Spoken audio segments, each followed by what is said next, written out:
During the late 1850s and early 1860s, the Caribou and Fraser Canyon gold rushes brought the first major wave of non-native settlement to British Columbia. On March 12, 1862, the ship Brother Jonathan arrived in the city of Victoria on Vancouver Island. It had come from San Francisco with 350 passengers, who dispersed into the city and interacted with its residents. Throughout March, individual cases of smallpox were reported, including in the lower mainland region of British Columbia, or BC, while another ship arrived from San Francisco with at least one infected passenger. Smallpox can either be spread through airborne methods or via contact with infected surfaces like blankets. Two main methods of epidemic mitigation, quarantine and vaccination, were known to the people of BC at the time.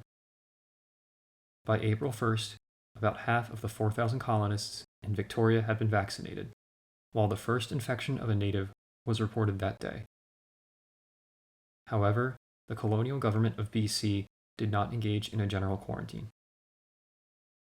The Songhees people were mostly saved by the actions of Dr. John Helmgen, who vaccinated many of them in April and a self-quarantine on Discovery Island.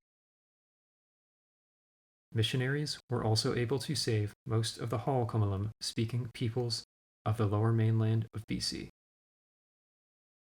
Between late April and late June, most of the native population around Victoria, comprising around 3,500 individuals from various peoples, including the Haida, Tlingit, and Tsimshian, left, including being driven off by colonial police and 2 Royal Navy gunboats. They returned to their homes along the length of the Pacific coast from southern British Columbia to southeastern Alaska. The native peoples of these regions had no vaccines and less exposure to smallpox than those around far southeastern BC and were devastated by the disease, with the worst phase of the epidemic among them coming in early summer. Approximately 20,000 of them died during the epidemic, which comprised around 62% of the region's native population. The Haida people on the north coast of BC dropped from 6,607 pre-epidemic to 829 in 1881. Additionally, it's estimated that 72% of the Heiltsuk, 60% of the mainland Tlingit, 58% of the Nuxalk, and 50% of the Kwakwaka'wakw peoples were killed by it, though this is far from a comprehensive list of the native peoples of southeastern Alaska, the Puget Sound region, and the BC coast and interior who were affected by it.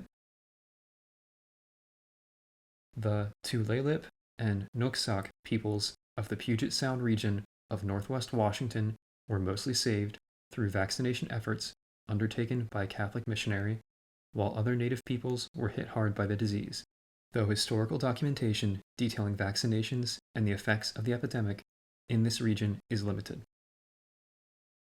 The local newspapers promoted a policy of forced removal of the natives from white settlements in response to it. The disease continued to infect native peoples in the BC interior through the end of 1862 and likely the early part of 1863. The epidemic was the gateway for greatly increased colonization of British Columbia, given that the mass death of the native peoples and consolidation of them into a far smaller number of villages than before it opened up a substantial amount of land for settlement. For instance, between the mid-1800s and early 1900s, the number of Haida villages on southern Prince of Wales Island and Haida Gwaii, formerly known as the Queen Charlotte Islands, declined from 19 to 4. This was only enhanced by the 1864 decision of the Chief Commissioner for Land and Works for the colony of British Columbia to stop the pre-epidemic process of land acquisition from the native peoples through treaties and to no longer recognize their title to the land. Some scholars have argued that the actions of the colonists constituted a genocide given, broadly speaking, their lack of effort to stop the epidemic among the native peoples and, to some extent, facilitation of it among them in order to kill them, destroy their societies, and take their land. Circumstantial evidence and newspaper reports of the time strongly suggest that the consequences of not quarantining and vaccinating the native peoples in and around Victoria were fully understood by colonial leaders. Such reports illustrate that while the number of smallpox vaccines may have been limited at the start of the epidemic, by late March onward, there was a substantial enough supply to allow for mass vaccination of the native peoples in BC. Local newspapers were well aware of the consequences of not vaccinating or quarantining the natives at the time, noting in May and June 1862 that it was likely that many of the native peoples along the BC coast were being or would be killed en masse. Additionally, 2 members of the House of Assembly of the colony of Vancouver Island, the governing body for Victoria at the time, must have had awareness of the direct effects of not quarantining or vaccinating the native peoples around Victoria, as they were both physicians, one of whom was involved with previous efforts to vaccinate natives during smallpox epidemics in 1837 and 1853.